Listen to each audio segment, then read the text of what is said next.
বাংলাদেশ এবং বাংলাদেশের বাইরে পৃথিবীর বিভিন্ন প্রান্তে যে যেখান থেকে চ্যানেলে দেখছেন আপনাদের সকলকে সাদর আমন্ত্রণ তৃতীয় মাত্রা দেখবার জন্য। প্রিয় দর্শক, সাম্প্রতিক নানা বিষয় নিয়ে আলোচনার জন্য আমার সঙ্গে স্টুডিওতে রয়েছেন আমার ভাই বসা আছেন বাংলা দৈনিক যুগান্তরের সিনিয়র সহকারী সম্পাদক মাহবুব কামাল, এবং আমার ডানে রয়েছেন একটি বেসরকারি বিশ্ববিদ্যালয়ের আইনের শিক্ষক মোশাররফ আহমেদ ঠাকুর। স্বাগত আপনাদের দুজনকেই তৃতীয় মাত্রায়। বাংলাদেশে এখন একটা অন্তর্বর্তীকালীন সরকার এবং সেই অর্থে রাজনৈতিক বিরোধ কোনো দৃশ্যমান বিবদমান রাজনৈতিক পক্ষ দেখা যাচ্ছে না, কিন্তু এক ধরনের রাজনৈতিক অনিশ্চয়তা বা অস্থিরতার দিকে বাংলাদেশ যাচ্ছে কিনা অনেকে মনে করছেন, সেসব আশঙ্কা অনেকের মধ্যে আছে। মিস্টার মাহবুব কামাল, আপনি কি মনে করেন? ব্যারিস্টার ফুয়াদ তো বললেন যে উনি 16ই ডিসেম্বর বিজয় মানেন না, এবং সারপ্রাইজিংলি কোনো পত্রিকায়, আমি যেহেতু প্রিন্ট মিডিয়ায় কাজ করি, আমি প্রিন্ট মিডিয়ার কথা বলছি, কোনো পত্রিকায় এ নিয়ে লেখালেখিও দেখলাম না, কোনো নিউজও হলো না। তো আমার যে মার্ক টোয়েনের সেই কথাটা বলতে হয়, if you do not read newspaper you are uninformed, if you read newspaper you are misinformed. বাংলাদেশে এখন এটাই চলছে। যাই হোক, প্রথমে আপনাকে আমি একটু বলি, সেটা হলো যে আমি কি ইতিহাসবিদ হয়ে কথা বলবো না সাংবাদিক হিসেবে কথা বলবো? আমি কিন্তু দুইটাই পারি। আপনার চয়েস? আমার চয়েস হচ্ছে, আমি যেহেতু সাংবাদিক সেহেতু সাংবাদিক হিসেবে কথা বলবো। ইতিহাসবিদ হয়ে যদি কথা বলি তাইলে আমি এখানে শেখ হাসিনাকে ফ্যাসিস্ট প্রমাণ করে দিব নানা রকম তথ্য উপাত্ত দিয়ে, আমার কাছে আছে। আর যদি সাংবাদিক হিসেবে বলি তাইলে আমাকে সাংবাদিকরা যা করে, সিটিং গভর্নমেন্টের ত্রুটি বিচ্যুতি ধরিয়ে দেয়, তাদেরকে কনস্ট্রাকটিভ সাজেশন দেয়। লোকে তো বলে বাংলাদেশে উল্টোটা হয়। উল্টোটা হয়, এটা হয় না। পৃথিবীর কোনো দেশে সাংবাদিকরা অতীত নিয়ে ঘাটাঘাটি করে না। না, আমি বলছি বাংলাদেশের সরকার ভুল ত্রুটি ধরিয়ে দেবার বদলে সরকারকে প্রেস করতে ব্যস্ত থাকে, মানে প্রেস কনফারেন্সগুলো প্রেস কনফারেন্স হয়ে যায়, এবং এটা এখনো চলছে প্রধানমন্ত্রী। তো এই যে এটা কেন বললাম, আমি বাংলাদেশে আমি একটা থিওরি আবিষ্কার করছি। কেন বললাম প্রশ্নে, সেটা হচ্ছে থিওরি অফ 100%, অর্থাৎ শতকরা 100 ভাগের থিওরি। আপনাকে 99 ভাগ হলে চলবে না। যেমন ধরেন, আপনি আওয়ামী লীগের সমস্ত ত্রুটি বললেন, এই সে খুনি, ফ্যাসিস্ট, লুটেরা, এই সেই। তারপর যদি একটু বলেন যে পদ্মা সেতুটা করছিল, মেট্রো রেল একটু একটু হয়েছে, ইনফ্রাস্ট্রাকচারাল ডেভেলপমেন্ট হয়েছে, বাস এই যে 1% বললেন, আপনি হয়ে গেলেন স্বৈরাচারের দোসর। ব্ল্যাককে ব্ল্যাক বলা, হোয়াইটকে হোয়াইট বলার দিন কিন্তু শেষ হয়ে গেছে। Sharply divided the country's. এবং এটা আফ্রিকার যে গোত্র বিভক্ত সমাজ, সেই গোত্র বিভক্ত সমাজের যে শার্পলি ডিভিশন, তার চেয়েও এটা বেশি হয়ে গেছে। আবার যদি আপনি এই সরকারের প্রশংসা করেন, করেন না করলেন, তারপরে যদি কিছু ত্রুটি ধরেন, তখন আপনি একেবারে আপনাকে ট্যাগ করে দিবে যে এটাই। এবং এটা সবচেয়ে বড় উদাহরণ হচ্ছে জিলুর ভাই, সেটা হচ্ছে যে ব্রিগেডিয়ার সাখাওয়াত। দেখেন, possibly he was the most eligible adviser in the advisory council, very efficient, এবং স্বরাষ্ট্রের জন্য তো উনি খুবই উপযুক্ত ছিলেন। কিন্তু ওই যে কি একটা 7.2 কি বললেন না বললেন, তিনি মুরতাদ হয়ে গেলেন, ধর্মদ্রোহী হয়ে গেলেন, ইংরেজিতে বলে হেরেটিক, এবং মুরতাদের শাস্তি হচ্ছে মৃত্যুদণ্ড। ওনাকে মৃত্যুদণ্ড দেওয়া হলো না, দেওয়া হলো যাবজ্জীবন, অর্থাৎ অ্যাডভাইজারি কাউন্সিল থেকে সরানো হলো না, তাকে একটা লেস ইম্পর্টেন্ট মিনিস্ট্রি দেওয়া হলো। কি কারণে? ওই জাস্ট 7.2 কি একটা যিনি বলছিল আর কি। যাই হোক, তো এই হলো একটা অবস্থা। এখন আমি মূল পয়েন্টে আসি, যেটা আপনি প্রশ্ন করলেন। দেখেন, এই সরকার এইটা টেরিবলি ফেল করতেছে। আমি বলবো টেরিবলি ফেইলিওর, এবং এটা একটা ইরেসপন্সিবল সরকার আমি বলবো। কেমন ইরেসপন্সিবিলিটি? সেটা হচ্ছে, দেখেন, সরকারের 2 নম্বর লোক, সেই 2 নম্বর লোক একটা স্ট্যাটাস দিয়ে বাধ্য হলেন 1.5-2 ঘন্টার মধ্যে সেটা ইরেজ করে দিতে। 2 নম্বর লোককে 2 নম্বর কোনো পজিশন আছে নাকি? না, আমি এটা 2 নম্বর ক্ষমতার দিক থেকে, এটা আমি আনঅফিশিয়াল পারসেপশন। হ্যাঁ, এবং ওনাকে তো বলাই হয়েছে হি ওয়াজ মাস্টার মাইন্ড, এটা মিটাকুলাসলি ডিজাইন, এবং এটা ডিজাইনার উনি, এগুলো তো বলাই হয়েছে, তাই না? তো I don't think that Asif Nazrul is the second man, I think Mahfuz Alam is the second man. উনি একটা স্ট্যাটাস দিলেন, এবং স্ট্যাটাসটা উনি 1.5-2 ঘন্টার মধ্যে এটা তুলে নিতে বাধ্য হলেন। তাইলে মানে কি দাঁড়াইলো, মানে এই গভর্নমেন্টটিকে কোনো সেন্স অফ রেসপন্সিবিলিটি কি কিছু আছে? এই ভদ্রলোকই আপনার সংবিধানে তখন পর্যন্ত এখনো আছে, জাতির পিতা হচ্ছে শেখ মুজিবুর রহমান। উনি চলে গেলেন বঙ্গভবনে, কোনো মানে প্রোটোকল কিছু নেই, উনি বঙ্গবন্ধুর ছবি নামিয়ে ফেললেন এবং কোনো আইন ফাইন কিছু নেই, কনস্টিটিউশনে আছে উনি ফাদার অফ দ্য। ওটা যদি স্থগিত করে করা হইতো, হয়তো বাতিল করে করা হইতো, দ্যাট উড হ্যাভ বিন মানে পয়েন্ট, একটা পয়েন্ট হইতো সেটা, কিন্তু সেটা তো করা হলো না। এই যে চলতেছে, দেখেন কি বলবো, মানে বলার মতো ভাষা নাই। এখন যেটা চলতেছে একেবারে কমপ্লিট ললেসনেস। আমি যদি এই ললেসনেসের উদাহরণগুলো দিতে থাকি তাইলে আমাদের সময় কমে যাবে, সুতরাং অত কিছু আমি বলবো না, মানে সময় যেহেতু কম। এবং এই ললেসনেসকে আপনার অ্যাড্রেস করার জন্য কোনো উদ্যোগ পর্যন্ত নেই। হ্যাঁ, এবং মাঝে মাঝে এক্সকিউজ দেওয়া হয় যে পুলিশের মরাল ভেঙে গেছে ইত্যাদি, অমুক তমুক। তো পুলিশের মরাল ভেঙে গেছে, তো এটার বিকল্প নাই। পৃথিবীর কি এমন কিছু আছে যেটার কোনো মানে বিকল্প তৈরি করা যায় না? এমন কিছু কি আছে একমাত্র শরীরের রক্ত ছাড়া? রক্তই হচ্ছে বিকল্পহীন, বাকি সব কিছুই তো বিকল্প আছে। তো একটা মানে পুলিশ বাহিনীর মরাল ভেঙে গেছে, এটার সাবস্টিটিউট কি হইতে পারে, এটার বিকল্প কি হইতে পারে, বের করেন। আচ্ছা, তারপরে করা হচ্ছে কোনো মানে আমাদের যে স্বরাষ্ট্র অ্যাডভাইজার এখন যে উনি, আমার তো মনে হয় না যে উনি সারা দেশের খবর রাখেন, সারা দেশে কি হচ্ছে না হচ্ছে। দেখেন কয়েকদিন আগে 2টা জেলায় 2 মন্দিরের 8টা মূর্তি ভাঙা হয়েছে কয়েকদিন আগে। মসজিদের টাকা নিয়ে সংঘর্ষ হয়েছে, 100 জন মানে হয়েছে, আহত হয়েছে। আচ্ছা, তারপর ধরেন যে বিভিন্ন জায়গায় আগুন লাগতেছে, করতেছে, ব্যাংকে ডাকাতি হচ্ছে, লাশ পড়ে থাকছে এখানে সেখানে। তারপরে বিএনপির অভ্যন্তরীণ কোন্দলে মারামারি হচ্ছে, তাবলিগে আপনার 4-5 জন মারা যাচ্ছে। মানে এই যে ঘটনাগুলি ঘটতেছে, হ্যাঁ, এবং এইটা আমি তো দেখতেছি যে ল অ্যান্ড অর্ডার যেভাবে ডেটোরিয়েট করতেছে, এটা যদি কন্ট্রোল করা না হয় তো এটা তো মারাত্মক আকার ধারণ করবে। এবং দেখেন, আমি একটা জিনিস মানে ফোর্সি করতেছি, আমরা বোধহয় একটা ভয়াবহ রক্তাক্ত বাংলাদেশ দেখতে যাচ্ছি। আমার যেটা, এটা আমার ইনটিউশন আর কি। হ্যাঁ, সেটা কীরকম? যেমন ধরেন আমি জোনায়েদ সাকি, যে আপনার ওই আমাদের মানে মহান মানে ছাত্র জনতার অভ্যুত্থানের ওয়ান অফ দ্য আর্কিটেক্ট, দেখলাম উনি বলতেছেন যে আবু সাইদের যে মৃত্যু দৃশ্য আমরা ভিডিওতে দেখছি, এই পুলিশ গুলি করছে, এটা বোধহয় আমরা ভুল দেখছি। হ্যাঁ, এই সরকার মিথ্যাবাদী সরকার, এই সরকার ফ্যাসিস্ট সরকার বলতেছে সে। মাহমুদুর রহমান মান্না খালেদ মহিউদ্দিনের সাথে কথা বলতে গিয়ে বলতেছেন যে উপদেষ্টারা ঘুষ খাচ্ছেন। আচ্ছা, এইদিকে একটা দল গঠন করা হচ্ছে, ছাত্রদের নিয়ে দল গঠন করা হচ্ছে, এবং এই দল যখন যদি গঠিত হয়, তাইলে বিএনপির সঙ্গে যে কনফ্রন্টেশন হবে, যদি মানে ইলেকশনের ব্যাপারে যদি তাদের মধ্যে যদি একটা মানে বন্দোবস্ত না হয় যে তোমরা কিছু সিট নিয়ে যাও, ঝামেলা করো না, এই না সেটা, বিএনপির সাথে যদি একটা অ্যাডজাস্টমেন্ট হয় তাইলে হয়তো তেমন কিছু হবে না। বিএনপি যদি এটাকে সিরিয়াসলি নেয় যে আমাদের কম্পিটেন্ট, হ্যাঁ, তাইলে তো একটা মারাত্মক কনফ্রন্টেশন তৈরি হবে, এবং এইটা সামাল দেওয়া খুব কঠিন হয়ে পড়বে। হ্যাঁ, এবং অলরেডি তো আপনার ছাত্র জনতার অভ্যুত্থানের যারা অংশীদার, তাদের অনেকেই তো আপনার মানে সরকারের ব্যাপারে ক্রিটিক্যাল হয়ে পড়তেছে। হ্যাঁ, এই শক্তির সাথে যদি বিএনপি যুক্ত হয়, তারপরে ধরেন যে সেই সুযোগে তো আওয়ামী লীগও মাঠে নামবে।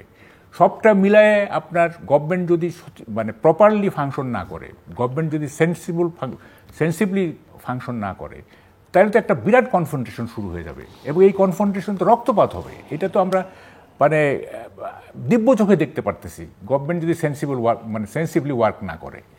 এখন আমি যেটা বলতে চাই, পরের টার্নেও তো আমি আসবো আবার, সেটা হচ্ছে এই মুহূর্তে যেটা আমি বলতে চাই যে এখন যে 3টা মূল সমস্যায় আমরা ফেস করছি, পাবলিক যেগুলো ফেস করতেছে, একটা হচ্ছে ল অ্যান্ড অর্ডার নাই, 2 নম্বর হচ্ছে দ্রব্যমূল্য ঊর্ধ্বগতি। তো এই যে ল অ্যান্ড অর্ডার খারাপ হলো, তারপরে দ্রব্যমূল্যর এই অবস্থা, তারপরে মানুষ চাচ্ছে যে তাড়াতাড়ি নির্বাচন হয়ে একটা এই যে রেস্টলেসনেস চলতেছে, অস্থিরতা চলতেছে, এইটা কাটে উঠে একটা নিরাপদ সোসাইটি যাতে আমরা পাই, এই ধরনের একটা আকাঙ্ক্ষা আছে। তো এগুলি তো আপনাকে অ্যাড্রেস করতে হবে। আপনি পলিটিক্স সাজাচ্ছেন, আপনি পলিটিক্স মানুষের পাবলিক ইন্টারেস্ট যেগুলি সেদিকে আপনাদের কোনো খেয়াল নাই। আপনি সাজাচ্ছেন কি পলিটিক্স, আগামী দিনে কীভাবে ভালো থাকবো অথবা সেফ এক্সিট কীভাবে পাওয়া যাবো, আপনার মাথায় এগুলো ঢুকতেছে। আপনার বলছি না আমি, পুরো এই যে মানে সরকারটা আর কি বলতেছি, তাদের মাথায় এগুলি ঘুরতেছে। হ্যাঁ, এবং এখনও তো আপনার স্বৈরাচারের দোসর বলে নানা রকম কাণ্ড কারখানা হচ্ছে। এই যে সময় টিভির 10 জন সাংবাদিককে নাকি পদত্যাগ করতে বলছে, এবং সিটি গ্রুপে গিয়া আপনার এই যে বৈষম্য বিরোধী ছাত্রদের সমন্বয়ককে থ্রেট করে আসছে যে হাসিনারে সরাইতে পারছি তো আপনারে সরাইতে কি। হ্যাঁ, সময় টিভির 10 জন, এরা নন পলিটিক্যাল, 2-1 জন আছে লেফটিস্ট, হ্যাঁ, তাদেরকে পদত্যাগ করতে বলতেছে। মানে এই যে চলতেছে, এখনো চলতেছে। তো এই যে এটা কতদিন চলবে, হাউ লং? হ্যাঁ, একটা এটা কি হওয়া উচিত ছিল? হওয়া উচিত ছিল যে 5ই অগস্ট শেখ হাসিনা চলে গেল, 7-8 দিন সেলিব্রেট করো, 7-8 দিন সেলিব্রেট করো। ওই উত্তেজনার মুহূর্তে হয়তো টুকটাক মারামারি কাটাকাটি হইতে পারে, একটু ভাঙাভাঙি, একটু আগুন টাগুনও দেওয়া হইতে পারে, 7 দিন বড় জোর। তারপরে তো সোসাইটি একটা স্টেবিলিটিতে আসবে, তাই না? এটা তো কন্টিনিউয়াসলি চলতে পারে না। এবং দেখেন শিক্ষা, আমি যে বলি, শিক্ষা দীপুমণি অর্ধেক ধ্বংস করে দিয়ে গেছে আপনার এই যে সব কী সব কারিকুলাম দিয়ে ইত্যাদি। হ্যাঁ, এখন যে অবস্থা চলতেছে, আমাদের education system is totally destroyed হয়ে যাবে, টোটালি। কারণ আপনি যদি ছাত্রদের নিয়ে যদি দল করেন, আলী রিয়াজের বক্তব্য শুনলাম যে কি এই নির্বাচন করতে গেলে বয়স কমাইতে হবে, ছাত্রদেরকে মানে দেশ পরিচালনায় অংশগ্রহণ করতে হবে ইত্যাদি, বোঝাই যাচ্ছে যে ওইভাবে কনস্টিটিউশন সাজানো হচ্ছে বা ওইভাবেই সব কিছু করা হচ্ছে। অর্থাৎ ছাত্রদেরকে, ছাত্ররা যদি দেশ চালাইতে তার লেখাপড়াটা করবে। এখন তো সব ছাত্র চাইবে যে আমার সিনিয়র ভাইয়ের সাথে একটু সম্পর্ক রাখি, যাতে ক্ষমতা গেলে সুবিধা পাই, অমুক পাই। লেখাপড়াটা তো গেল মাঠে মারা গেল, লেখাপড়া তো মাঠে মারা গেল। হ্যাঁ, তো এইটা আমাদের চিফ অ্যাডভাইজার কি বুঝতেছেন আমি তো বুঝলাম না। উনি কি আসলে তার মধ্যে কি কোনো স্টেটসম্যানশিপের কোনো মিনিমাম কোনো এলিমেন্ট আছে কিনা আমার সন্দেহ হয়। একটা রাষ্ট্র কিভাবে মানে সামনের দিকে যাবে, কিভাবে এর সমস্ত স্টেক হোল্ডার যার জায়গায় কীভাবে ফাংশন করবে, হ্যাঁ, এবং একটা অ্যাডজাস্টমেন্টের পলিটিক্স। আমরা তো শুনেন এইটা আপনি যত চেষ্টা করেন, আপনি মানে পলিটিক্স অফ ডিভিশন দিয়ে আপনি কখনোই সমাজে স্থিরতা আনতে পারবেন না। You have to come to political adjustment, politics of accommodation আপনাকে করতে হবে। এবং এইটা যদি পলিটিক্স অফ অ্যাকোমোডেশন যদি না করেন, একটা রেইনবো সোসাইটি যদি না করেন, আপনি একটা রেইনবো পার্লামেন্ট যদি আপনি না করেন, তাহলে এই রেস্টলেসনেস যাবে না। এটা মুখের কথা হবে না। এবং মানে গভর্নমেন্টের জনপ্রিয়তা তো অনেক কমে গেছে। এটা যদি আমরা এখন কোনো স্কেল নাই, কোনো রেফারেন্ডামের ব্যবস্থা নেই। আমি তো এখন বলি যে যেহেতু রেফারেন্ডাম পুনর্বহাল করা হয়েছে, একটা রেফারেন্ডাম দেন যে এই সরকারকে কত পার্সেন্ট লোক চায় আর কত পার্সেন্ট লোক চায় না। একটা রেফারেন্ডাম দেখেন কি অবস্থা হয়। আমি তো বলি সাইলেন্ট বিপ্লব হয়ে যাবে এই সরকারের বিরুদ্ধে, এটা আমার ধারণা। হ্যাঁ, সাইলেন্ট বিপ্লব হয়ে যাবে। তো ফলে এই জিনিসগুলো মাথায় রাখতে হবে। এই জিনিসগুলো মাথায় না রাখলে দিনে দিনে পপুলারিটি কমবে এবং একটা জায়গায় গিয়ে দেশ মানে এমন একটা জায়গায় যাবে সেখান থেকে আর রিপেয়ার করা যাবে না। হ্যাঁ, আপনাকে রিপেয়ারমেন্টের জায়গাটা রাখতে হবে, এখনো সেই সুযোগ আছে আমি মনে করি। জি, মিস্টার মোশাররফ আহমেদ ঠাকুর। বাংলাদেশের টকশোর প্রত্যেকৃত জিলুর ভাই, অপর বিজ্ঞ আলোচক, আপনাদের সবাইকে শুভেচ্ছা। দেখুন, আমি মাহবুব ভাইয়ের আলোচনাগুলো শুনলাম। আমার বক্তব্যটা হচ্ছে এইরকম, রাষ্ট্র একটা জনপদের সর্বোচ্চ রাজনৈতিক প্রতিষ্ঠান, আর সরকার হচ্ছে একটি জনপদের বা একটি রাষ্ট্রের সর্বোচ্চ কর্তৃত্ব। তো এখানে যারা সরকারে বসে আছেন এরা বলেন তারা অরাজনৈতিক। রাষ্ট্র সরকারের কাজটাই তো সম্পূর্ণ রাজনৈতিক, রাষ্ট্রের প্রতিটা কার্যক্রম রাজনৈতিক, এটা অরাজনৈতিক কোনো কাজ নয়। এটা এই জায়গাটাতে একটা ভুল ধারণার উপর এই সরকার এবং রাষ্ট্র এখন আবর্তিত হচ্ছে। আপনি আসুন যে দেখবেন যে মাহবুব যেটা বললেন যে মাহফুজুল আলম বলছেন হিমালয় থেকে বঙ্গোপসাগর পর্যন্ত একটা রাষ্ট্র তিনি দেখতে চান। আমি এই 2-3 দিন আগে রিপাবলিক বাংলা আমাকে এমনভাবে ধরছে যে এটা, তো আমি তা মাহফুজকে সমর্থন করলাম, বাধ্য আমি, এটা তো আমার বাইরের টেলিভিশন। তো বাংলাদেশের ক্ষেত্রে আমি বলবো যে এটা তো যখন আপনি রাষ্ট্রে সরকারে বসেন, আপনি তো তখন বলতে পারেন না, কারণ আপনার কালেকটিভ রেসপন্সিবিলিটি আছে, আপনি ইন্ডিভিজুয়াল রেসপন্সিবিলিটি আছে। যদি কালেকটিভ রেসপন্সিবিলিটির প্রশ্নটি আনেন, তাহলে মাহফুজ আবদুল্লাহর এই যে বক্তব্য, যে এই বক্তব্যটার জন্য ডক্টর ইউনূস সহ এই পুরো উপদেষ্টা পরিষদের সবাই দায়ী। কিন্তু আমি গত 500 বছরের ইতিহাসে দেখি যে পূর্ব বাংলার জনগণ কখনোই অন্যের ভূমি গ্রাস করতে যায় নাই। পূর্ব বাংলার জনগণ অন্যের রাষ্ট্র রাজ্য দখল করতে যায় না। তো এই যে বঙ্গোপসাগর, হিমালয়ের পাদদেশ থেকে বঙ্গোপসাগর পর্যন্ত অন্যান্য জনপদের মানুষরা আমাদের কর্তৃত্বে তারা আসতে চায় কিনা, এটাও তো একটি প্রশ্ন। আমি যদি, তো সেই ক্ষেত্রে আমি মনে করি যে বাংলাদেশি জাতীয়তাবাদ একটি মারাত্মক সুবিধা, একটা যে দর্শন, সেটা হচ্ছে সে এই 56,000 বর্গমাইল নিয়েই থাকতে চায়। এটাই কি সে তার জাতি রাষ্ট্র হিসেবে কল্পনা করে।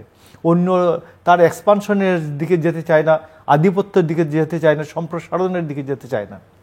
মাহফুজ আবদুল্লাহ যেটা বলেছেন, এটা বাংলাদেশের যে রাষ্ট্র চিন্তা আছে, বাংলাদেশের যে স্বাধীন বাংলাদেশের যে রাষ্ট্র চিন্তা আছে, এটার বিরোধী।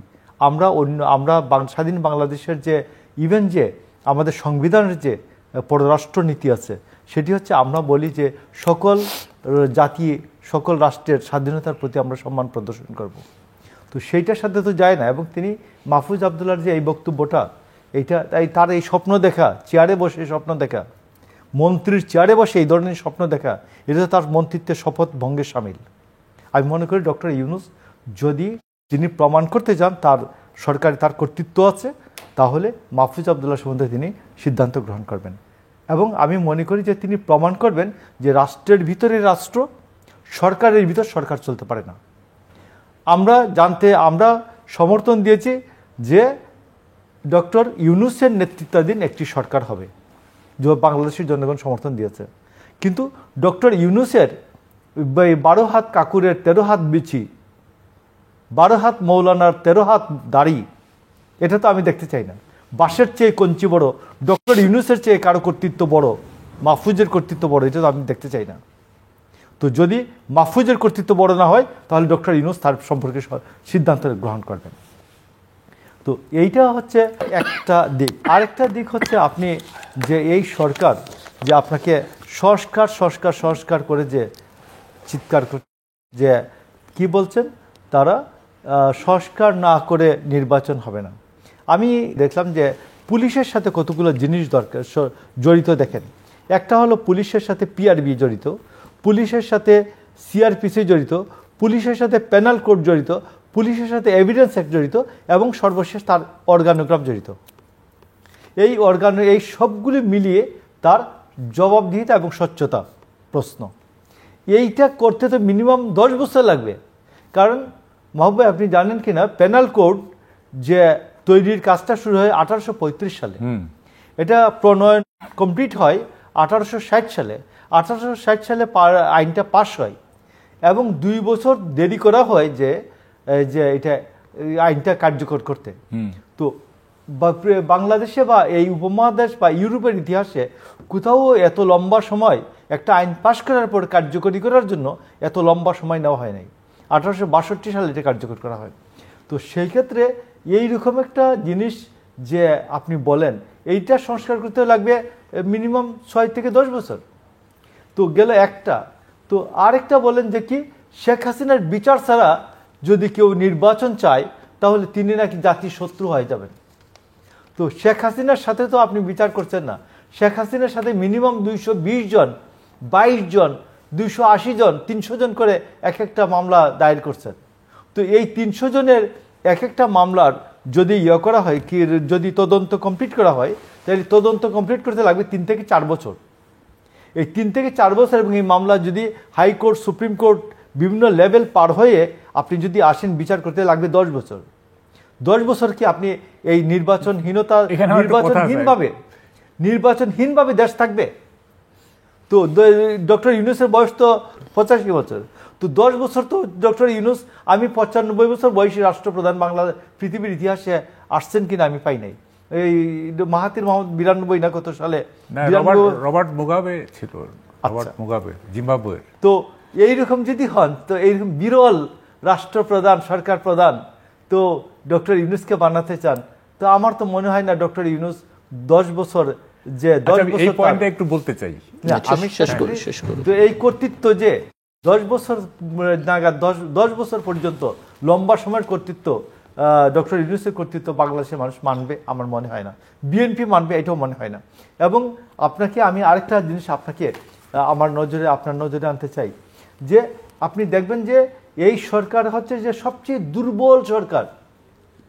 যখনই চাপ আসে তখনই একদিকে যায়, আরেকদিকে যায়। বললো যে এই সরকার টাকা ছাপাবে না, টাকা ছাপিয়েছে। এই সরকার বলছে তার প্রায়োরিটি, এখনো সে কিছুই বলতে পারে নাই। তো এইরকম একটা কর্তৃত্বহীন, নেতৃত্বহীন, দুর্বল কর্তৃত্বের সরকার 10 বছর বাংলাদেশ চালাবে, আর তার মন্ত্রীরা বলবে যে হিমালয় থেকে বঙ্গোপসাগর পর্যন্ত একটা জনপদের একটা রাষ্ট্র হবে, সেই রাষ্ট্রের কি ডক্টর ইউনূস হবেন, রাষ্ট্রপ্রধান হবেন? এইরকম রাষ্ট্রে আমরা বসবাস করতে চাই না, এইরকম রাষ্ট্র আমি চাই না, এবং তো বাংলাদেশের জাতীয়তাবাদ এই ধরনের রাষ্ট্র সমর্থন করে না। জি, আপনি বলতে চাইছেন, আপনি যে বলছিলেন যে এটা 4-5 বছর লাগবে, এই যে বিচার প্রক্রিয়া সে লাগবে না, আমি আপনাকে বলতেছি। দেখেন, শেখ হাসিনা বিচার বিভাগকে পলিটিসাইজ করেছিল একেবারেই মানে দৃষ্টিকটুভাবে, এবং উনি যা চাইতেন সেভাবেই উনি রায়গুলো এনেছিলেন। এই ব্যাপারে কোনো ডিবেট নাই। কিন্তু উনি কিন্তু একটা প্রক্রিয়া মেনটেন করতেন। হ্যাঁ, প্রক্রিয়াটা কীরকম? যেমন ধরেন যে বঙ্গবন্ধু হত্যা মামলা ওনাকে সবাই বলছিল যে ট্রাইব্যুনাল করেন, তাহলে দ্রুত বিচার হয়ে যাবে। বলে না, আমি ট্রাইব্যুনাল করবো না, একটা সিভিল কোর্টই হবে। তারপরে ধরেন ওয়ার ক্রিমিনালদের যে বিচার, দীর্ঘদিন ধরে বিচার হয়েছে ইত্যাদি, একটা প্রক্রিয়া মেনটেন করে, তারপর ডেথ রেফারেন্স অমুক তমুক, তারপরে তাদের ফাঁসি, একটা প্রক্রিয়ার মধ্যে দিয়ে গেছো। এখন তো কোনো প্রক্রিয়াই নাই। এখন তো মানে মনে হচ্ছে, যা মনে হচ্ছে সেটাই হচ্ছে আর কি। হ্যাঁ, আসামি খালাস হয়ে যাচ্ছে, কনভিক্ট খালাপ হয়ে যাচ্ছে, বেল পেয়ে যাচ্ছে কোনো, এবং আমাদের চিফ অ্যাডভাইজারের মামলাগুলো তো মানে কোনো প্রক্রিয়া ছাড়াই তো শেষ হয়ে গেল আমাদের চিফ অ্যাডভাইজারের। এবং এই যে গ্রামীণ ব্যাংকে সুদ থেকে কর থেকে অব্যাহতি দেওয়া গেল, এগুলোর তো কোনো প্রক্রিয়ার তো কোনো বালাই দেখতেছি না আমরা, যা মনে হচ্ছে তাই করা হচ্ছে। ফলে আপনি 4-5 বছর কেন, এটা 2 মাসে শেষ করে দিতে পারে এখন যেভাবে চলতেছে আর কি। সুতরাং আপনার এটা ঠিক না। দেখেন, একটা জিনিস আমি বলি, এখন যেটা চলতেছে জিল্লু ভাই, সেটা হলো যে এই জিনিসটা শুরু করছিল আসলে শফিক রেহমান। মানে উনি একটা বাজে জিনিস ইন্ট্রোডিউস করে গেছেন বাংলাদেশে, সেটা হচ্ছে তুলনার রাজনীতি। হ্যাঁ, কম্প্যারিজন।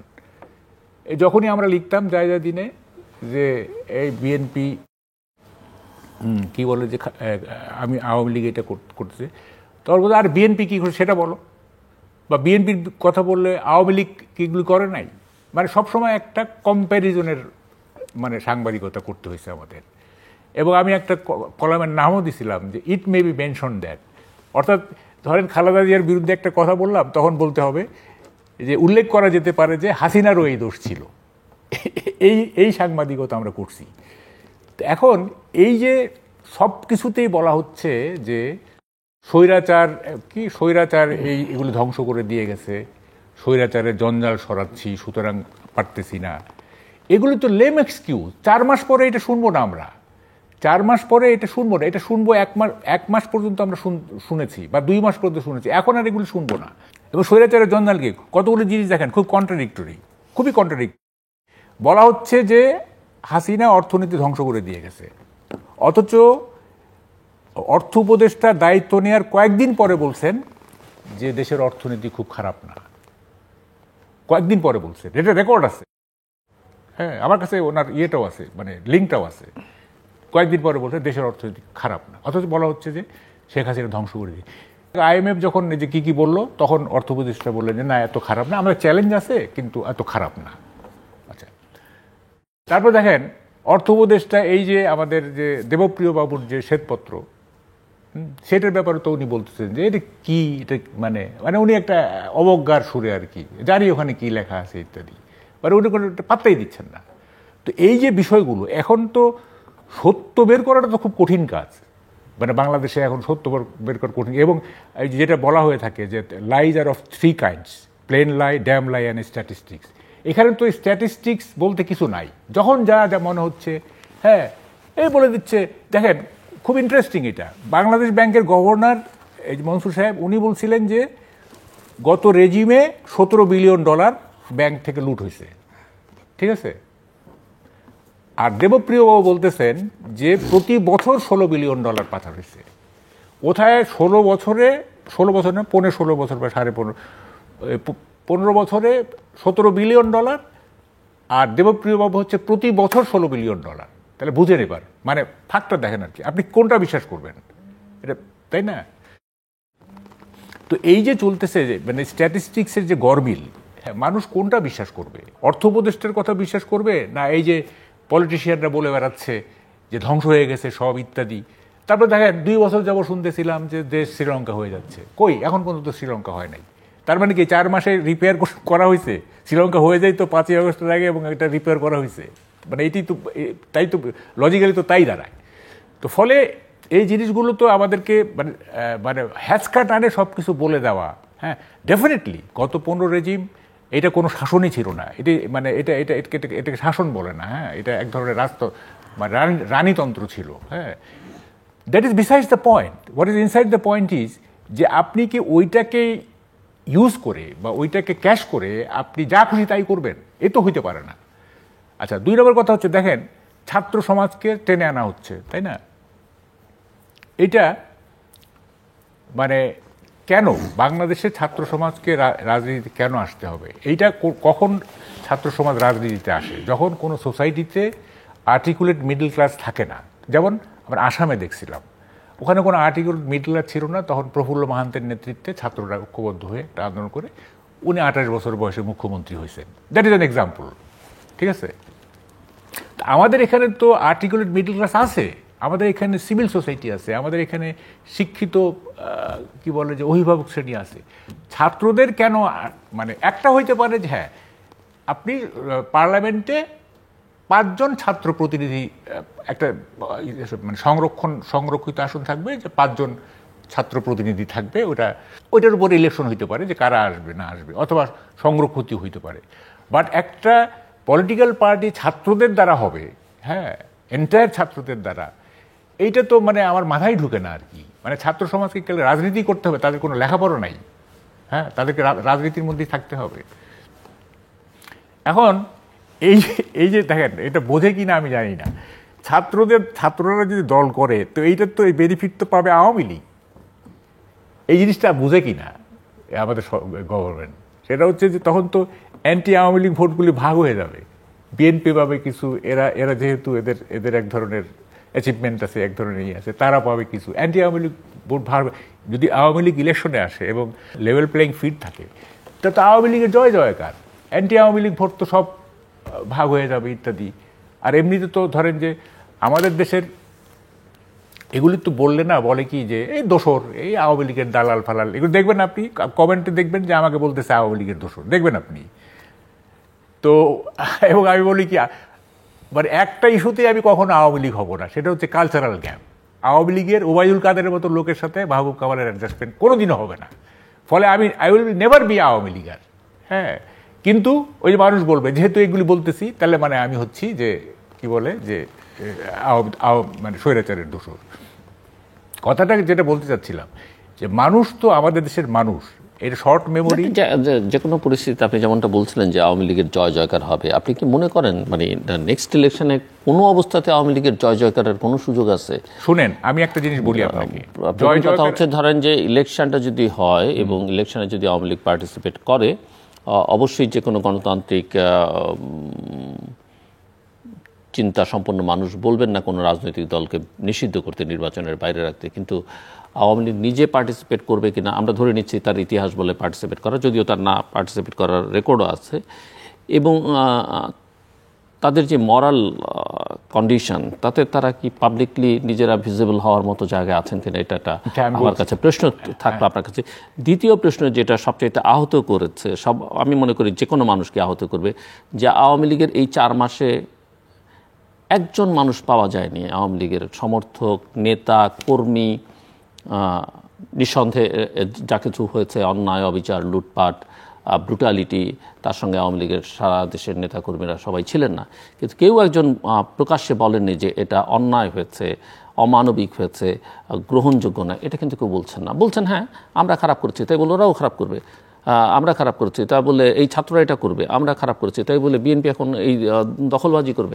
আলোচনাটা কিন্তু এরকম তুলনামূলক একটা আলোচনা, কিন্তু তারা যেই ব্রুটালিটি দেখিয়েছে, আমার তো মনে পড়ে না যে বাংলাদেশের ইতিহাসে বা এমনকি তারও আগের ইতিহাসে ৭১-এর মুক্তিযুদ্ধটা বাদ দিলে এই ব্রুটালিটিতে কেউ এই স্বল্প সময় কেউ দেখিয়েছে কোনো শাসক। এটা আপনি যেহেতু সাংবাদিকতার বাইরে ইতিহাসের কথা বলেছেন, আপনি সেটা বলি। এবং এই যে একটা অ্যাপোলজি বা একটা ব্যাড ফিলিংস, এটা কিন্তু কার মধ্যে দেখা যাচ্ছে। আচ্ছা আমি বলি আপনাকে, সেটা হচ্ছে নিশ্চয়ই অনেকে নানা কারণে পালিয়ে বেড়াতে হচ্ছে, আমরা অনেকে কারো কারো প্রতি সহানুভূতির ছিল যে তারা কোনো অপরাধের সঙ্গে যুক্ত ছিলেন না, কিন্তু পরিস্থিতির কারণে সামনে আসতে পারছে না, কিন্তু তাদের সঙ্গে কথাবার্তায় কিন্তু এটা কেউ কিন্তু কখনো বলেন না। আমি শুনি না আপনাদের সঙ্গে, আমিও শুনি নাই কথাটা, আমি একটু বলি, জাস্ট একটু ছোট করে আনতে হবে, আমি ওনার কাছে যাব। ছোট করে বলি, যেমন ধরেন 75-এর যে বঙ্গবন্ধু কিলিং, এর পরে কিন্তু আওয়ামী লীগ একেবারে 79-এর ইলেকশন পর্যন্ত বঙ্গবন্ধুর নামটা পর্যন্ত নেওয়া যেত না, ওনার নামটা পর্যন্ত নেওয়া যেত। প্রথমে এটা কিন্তু দুটো দিক আছে, একটা হচ্ছে নেওয়া যেত না, আরেকটা অনেকে নেয়নি। ঠিক আছে, আপনি যদি 1/11-এর পরের ঘটনাও দেখেন ওই একই কথা। ঠিক আছে, কেউ বলে নাই, আবার নিজেদেরও তো আমরা দেখেছি যে তারা কি করেছেন। আচ্ছা নেয় নেই, ভয়ে হোক নেয় নেই। 79-এর ইলেকশনে কোনো প্রচার ছিল না আওয়ামী লীগের, they got 39 seats. How come? এরকম একটা ডিবাকলের পরে ফেয়ার ইলেকশন হয়েছে কিন্তু, বা ফেয়ার যদি ধরেন যে এটা জিয়া রহমান যদি ম্যানিপুলেট করে থাকে তাহলে তো আরও মানে এটা যুক্তিযুক্ত হইল।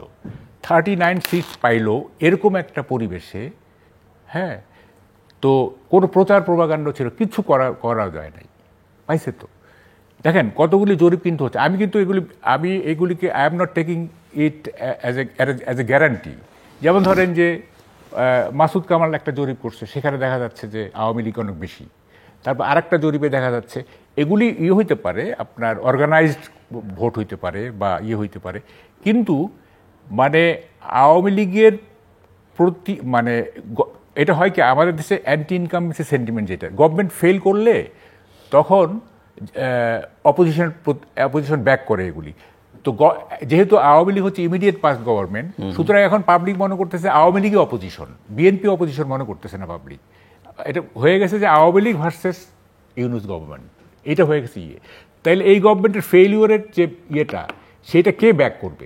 মানে কার মনে করছেন সেটা আওয়ামী লীগ কাঠথলিতে যাবে না? আমি বলছি ওনার কাছে যেতে হবে আমার কাছে। জি না, আমি আপনাকে বলি যে এখানে যেটা মাহবুব ভাই যে রেফারেন্সটা দিয়েছেন, প্রাজ্ঞ মানুষ মাহবুব ভাই, কিন্তু উনি ওয়ার ক্রিমিনালের বিচার করার প্রশ্নে যেটা করেছেন এটা ওয়ার্ল্ডের কোথাও এইভাবে আসে নাই।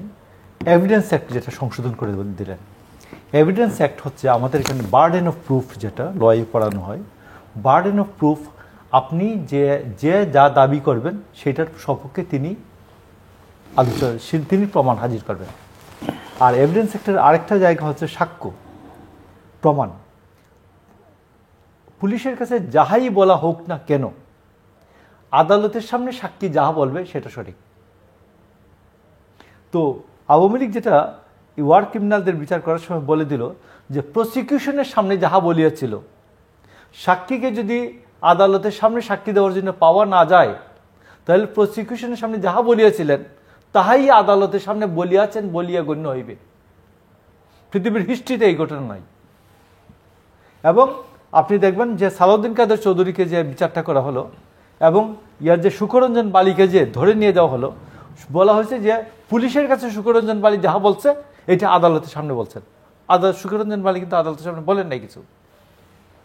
তো এই জন্য আমি আপনি বলছি শেখ হাসিনা যে জুডিশিয়ারিকে এমনভাবে ম্যানিপুলেট করেছেন, পলিউটেড করেছেন, ধ্বংস করেছেন, এটা হিস্ট্রিতে পাওয়া খুব কম যাবে। তো যার জন্য শেখ হাসিনার যে জুডিশিয়ারির প্রশ্নে শেখ হাসিনার কোনো কিছুকেই সমর্থন করা যাবে না, আমি এটা বলতেছি একবারেই। আমি লয়ের একজন স্টুডেন্ট হিসাবে তো দেখবেন এটা তো আইসিটিতে উনি এটা করেছেন। তারপর আপনাকে আমি আরেকটা জিনিস বলি যে ফ্যাসিস্টদের সারা পৃথিবীতে রেজা শাহ পাহলভী থেকে চসেস্কো পর্যন্ত যতটি দেখবেন যে এমনকি এই যে সিরিয়ার যে সম্প্রতি আসাদ তো উনি দেখবেন যে ফ্যাসিস্টদের পরিণতি দুটা, একটা হচ্ছে মৃত্যু নতুবা দেশ থেকে বিতাড়ন, এবং এইটা আপনি দেখবেন যে শেখ হাসিনার ক্ষেত্রে এটা হয়েছে। ফ্যাসিস্ট হয়েছেন, মৃত্যু হয়েছে, উনি বিতাড়িত হয়েছেন। ওনার পিতার জন্য প্রথমটা বরাদ্দ হয়েছে ইতিহাসের পরিণতি। বিএনপি এই জায়গায় স্ট্যান্ড নিতে 97 সালে স্ট্যান্ড নিতে এটা ব্যর্থ হয়েছে, ভুল করেছে। এটা ওই সময় এক কর্নেল আকবর একমাত্র বলেছিলেন যে ফ্যাসিস্টদের পরিণতি দুটা, একটার নাম হচ্ছে মৃত্যু আর একটার নাম হচ্ছে দেশ থেকে বিতাড়ন। তো এটা স্ট্যান্ড নেওয়া উচিত ছিল আমি মনে করি ওই বিচারের সময়। এবং ওই বিচারের সময় আমার কিছু বন্ধুবান্ধব যারা ছিলেন যে এই যে রাষ্ট্রপক্ষের উকিল, এরা সবাই হচ্ছে যে বানানো সাক্ষী উপস্থাপন করছে 15ই আগস্ট সম্বন্ধে। এটা কোনো সাক্ষী না বেসিক্যালি। আমি বলছি সাম নুরুল হক ওই সময় প্রসিকিউটর ছিলেন এই 15ই আগস্ট মামলার, এবং পরে তিনি আওয়ামী লীগ করতেন। অ্যাডিশনাল কি বলে অ্যাসিস্ট্যান্ট অ্যাটর্নি জেনারেল ছিলেন ভদ্রলোক, বরিশাল বাড়ি, মারা গিয়েছেন, তিনি আমাকে বলেছেন। তো এই জন্য আমি আপনাকে বলছি যে বিএনপি শেখ হাসিনার যে বিচার ব্যবস্থা সম্বন্ধে তার দৃষ্টিভঙ্গি এটা উল্লেখ করার মতো না। আপনাকে মনে আছে নিশ্চয়ই, আপনি তো আমাদের প্রায় একটু সমসাময়িক, যে আওয়ামী লীগে বিচিত্র একটা কভার স্টোরি করেছিল জাস্টিস সাইমকে দিয়ে। কভার স্টোরিতে জাস্টিস সাইম বলেছিলেন যে জিয়ার সামরিক শাসনের সময়ে শেখ মুজিবের গণতান্ত্রিক শাসন থেকে জুডিশিয়ারির স্বাধীনতা বেশি ছিল। এবার কভার পেজে ফুল পেজ ছিল সাইমের ছবি দিয়ে। আজকে আমি আপনি বলি নতুন দল সম্বন্ধে আমার একটা ছোট কথা আছে। নতুন দল হলে কি হবে? নতুন দল হলে আমি আপনাকে বলছি যে নতুন দল আমাদের বিএনপির আপনি দেখবেন প্রতিটা সিটে 3 থেকে 5 জন ক্যান্ডিডেট আছে এই মুহূর্তে ইলেকশন করার। 1, 2, 3, 4, 5 5টা বিকল্প ক্যান্ডিডেট আছে, এবং এদের মধ্যে ওয়ার হবে, ওদের মধ্যে ওয়ান ব্যাটল হবে, যে যুদ্ধ হবে নমিনেশন পাওয়ার জন্য।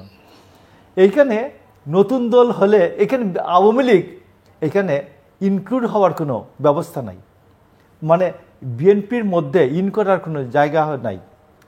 যে কিন্তু সেই ক্ষেত্রে নতুন দলে দেখবেন যে নতুন দল করে যে এই যে পতিত স্বৈরাচারের দামি কমিশনার দ্বারা সমাবেশ করেছেন, এবং কি নাম উনি প্রথম যে নামটা বললেন কি ব্যারিস্টার কি নাম এবি পার্টির ওই ভদ্রলোক ওইখানে গেছেন।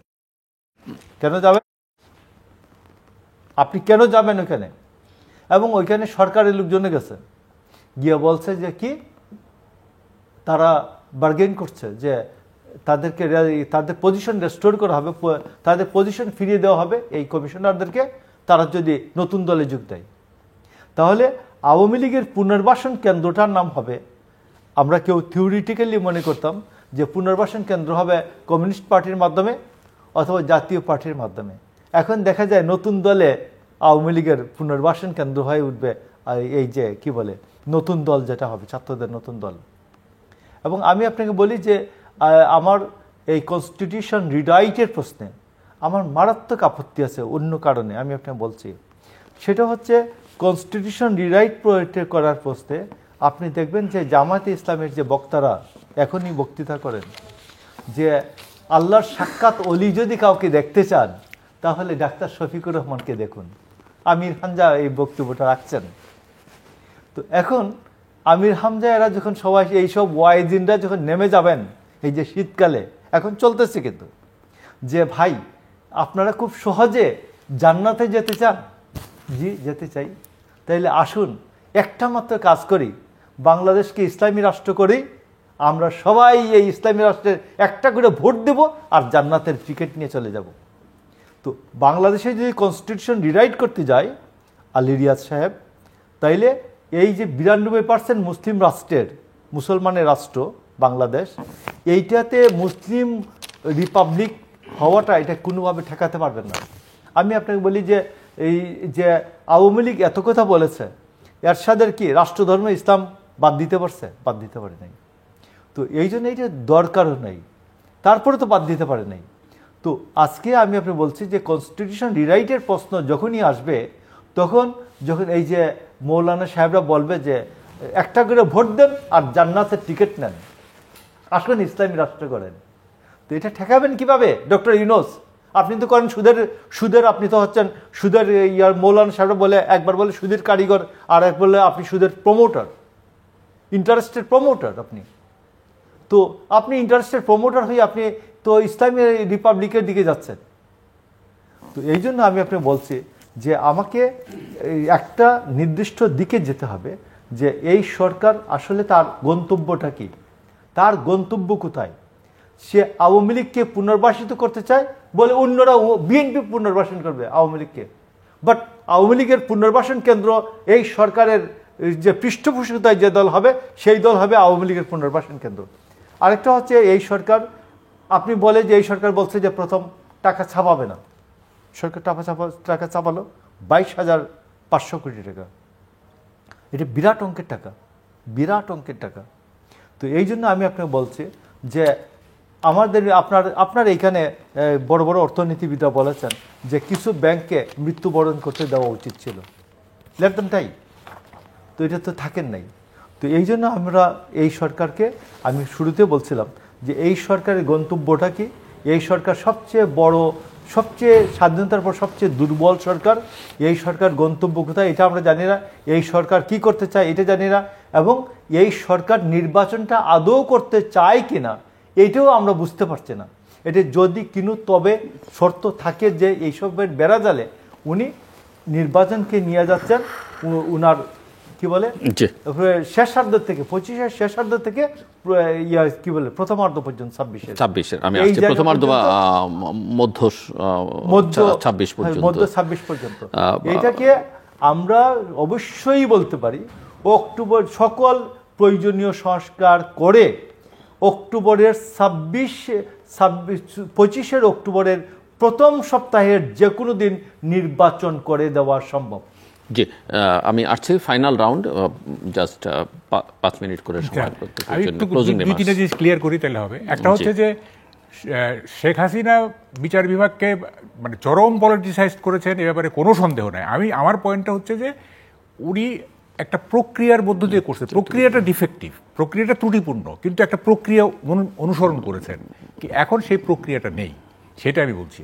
আরেকটা হচ্ছে জয় জয়কার, এটা কিন্তু আপনি একটু কনফিউজ করছেন। সেটা হচ্ছে যে জয় জয়কার মানে হচ্ছে যে আওয়ামী লীগ জিতবে তা না, আওয়ামী লীগের যে এখন যে শূন্য অবস্থা, এইখান থেকে আওয়ামী লীগ অনেক উপরে উঠে যাবে। এর মানে এই না যে জয় জয়কার মানে আওয়ামী লীগ জিতে সরকার গঠন করবে, সেটা না। আওয়ামী লীগের অবস্থা অনেক ভালো হবে এই যদি এই অ্যান্টি আওয়ামী লীগ ভোটগুলি যদি মানে ডিভাইড হয়ে যায়, সেটা আমি বলছি। আচ্ছা, আরেকটা হচ্ছে যে আপনি বললেন টাকা ছাপানো। দেখেন, এই সরকার কিন্তু প্রকল্পের যে হাসিনার বিরুদ্ধে যে অভিযোগ ছিল, প্রকল্পের ব্যয় বাড়িয়ে আপনার লুটপাট করা, এই করা সেই করা, এই সরকারও কিন্তু অনেক প্রকল্পের ব্যয় বাড়িয়েছে।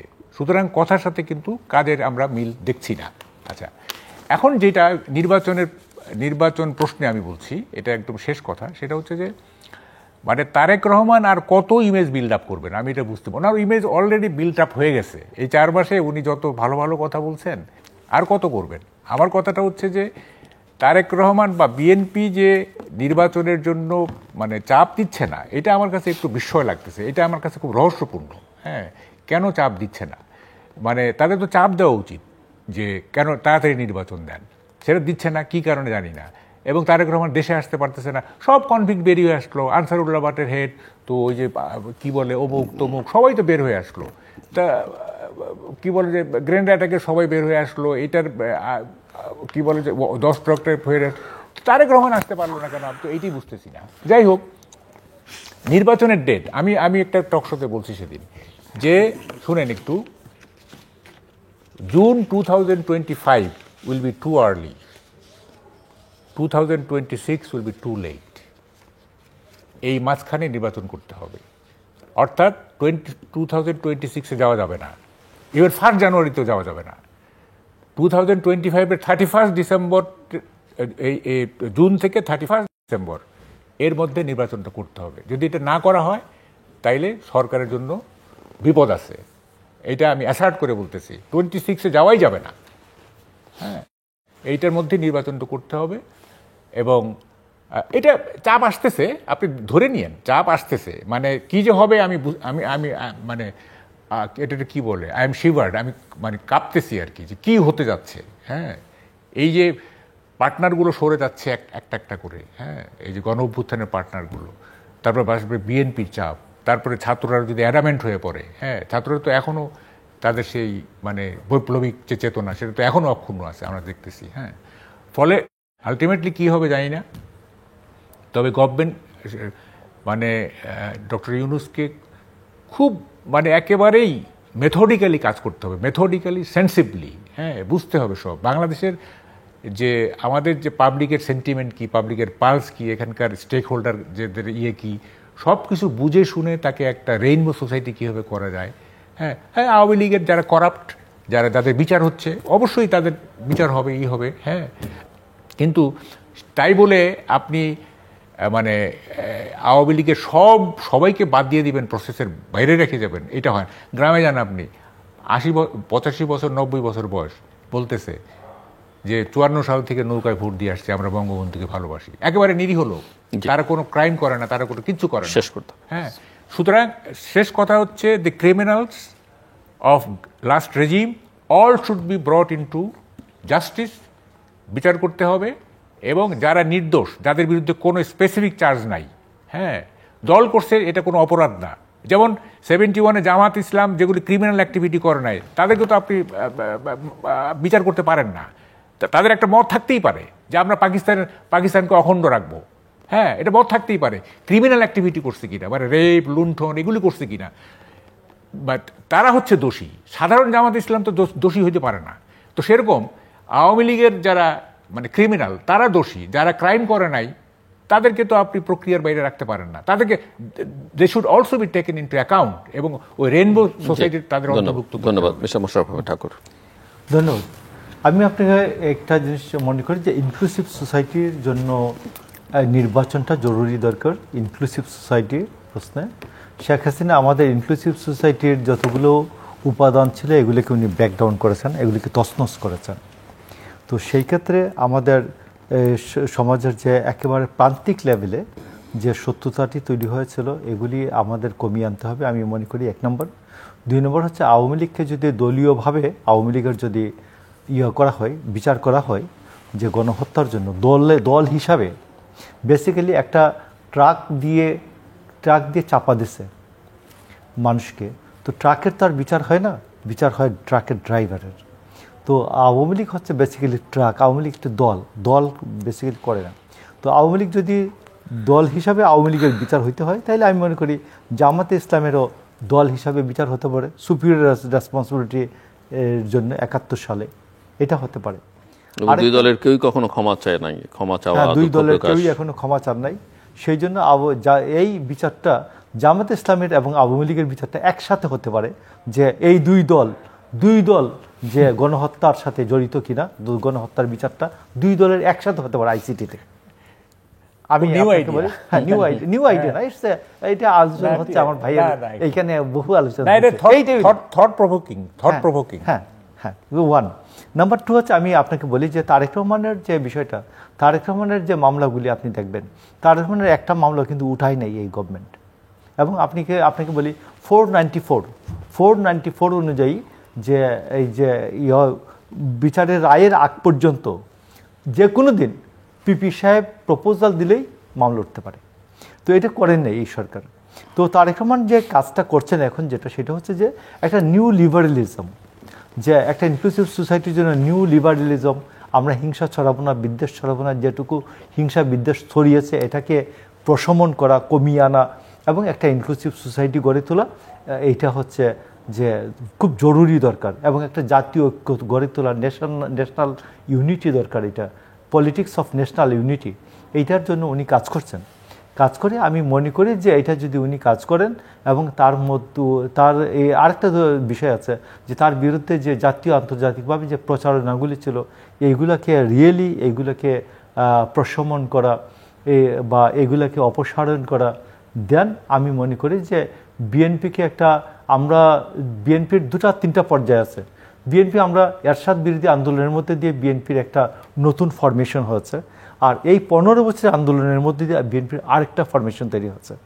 তো এই বিএনপিকে এই যাত্রায় একবারে শেষ লক্ষ্য বিন্দুতে নিয়ে পৌঁছানোটা তো পর্যন্ত তার দায়িত্ব। তো সেই দায়িত্বটা তিনি আমার মনে হয় সঠিকভাবে পালন করবেন, বিচক্ষণতার সাথে পালন করবেন। পালন করলে আমরা যদি পালন করে আমরা একটা নির্বাচন উনি যদি পালন করতে পারেন এবং আমরা একটা নির্বাচন করতে পারি এবং নির্বাচনের নির্বাচনটা সুষ্ঠু, স্বাভাবিক, সুন্দরভাবে সমাপ্ত হয়, তাহলে আমরা দেশ জাতি যেই ক্ষমতায় যাক না কেন দেশ জাতি একটা নতুন বাংলাদেশ পাবে। দর্শক, অনুষ্ঠানের শেষ প্রান্তে আমরা সামাজিক যোগাযোগ মাধ্যম ফেসবুক, এক্স এবং ইউটিউবে রীতিমাত্র লাইভ স্ট্রিম হচ্ছে, আপনারা দেখতে পারেন। টেলিভিশন পর্দায় দেখতে না পারলে যে কোনো সময় যে কোনো স্থান থেকে ইউটিউবে রীতিমাত্র চ্যানেলটি সাবস্ক্রাইব করে পর্ব বা পুরোনো পর্বগুলো আপনারা দেখতে পারেন। মিস্টার মোশাররফ আহমেদ ঠাকুর এবং মিস্টার মাহবুব মোহাম্মদ অসংখ্য ধন্যবাদ এই আলোচনা শোনার জন্য। দর্শক, আমার অতিথিরা অনেক বিষয় নিয়ে আলোচনা করেছেন। সরকারের অপরিণামদর্শিতার কথা তারা বলেছেন এবং সরকার যে ক্রমশ জনপ্রিয়তা হারাচ্ছে সেটা বলেছেন। আওয়ামী লীগের ফিরে আসা না আসা নিয়ে অনেক কথা হয়েছে। জামাত আওয়ামী লীগকে এক জায়গায় করে ফেলবার একটা প্রয়াস আমরা লক্ষ্য করব। একটা মিল হয়তো এক জায়গায় এখন পর্যন্ত খুঁজে পাওয়া যাচ্ছে। জামাতকে নিষিদ্ধ করা, তাদেরকে বিচারের আওতায় নেওয়া বা নেতৃবৃন্দকে দণ্ড দেওয়া, এগুলো হয়েছে। কিন্তু জামাতের কাছে মানুষের যে আকাঙ্ক্ষা, যে 1971 সালে তাদের যে ভূমিকা, সেই ভূমিকার জন্য তাদের দুঃখ প্রকাশ বা ক্ষমা প্রার্থনা, সেটা তারা এখন পর্যন্ত করেনি। অনেকে সেই সময় জন্ম নেননি, আজকে যারা জামাত ইসলামের সমর্থক বা কর্মী আছে, কিন্তু তাদের পূর্বসূরীদের যে দায় তারা বহন চলেছেন সেই বিষয়ে তারা কোনো কথা বলেন না। একই ঘটনা ঘটে চলেছে আওয়ামী লীগের ক্ষেত্রে। অতীতেও তারা অনেক রকমের অন্যায় অপকর্মের সঙ্গে যুক্ত ছিলেন, কিন্তু তাদের একটা অবদানও আছে, বাংলাদেশের জন্মের সঙ্গে তাদের নাম জড়িয়ে আছে, সেখানে তারা নেতৃত্ব দিয়েছেন।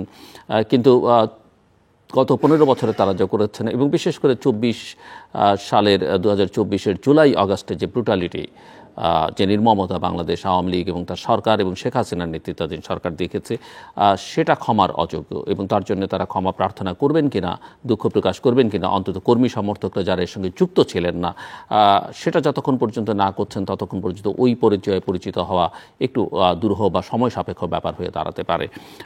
দুজন একমত এক জায়গায় যে যত দ্রুত বাংলাদেশে নির্বাচন হবে, দেশের জন্য, সরকারে যারা আছেন তাদের জন্য এবং সবার জন্য সেটা কল্যাণকর হবে। আমাদের সঙ্গে থাকবার জন্য অসংখ্য ধন্যবাদ। আপনাদের সবার জন্য শুভকামনা।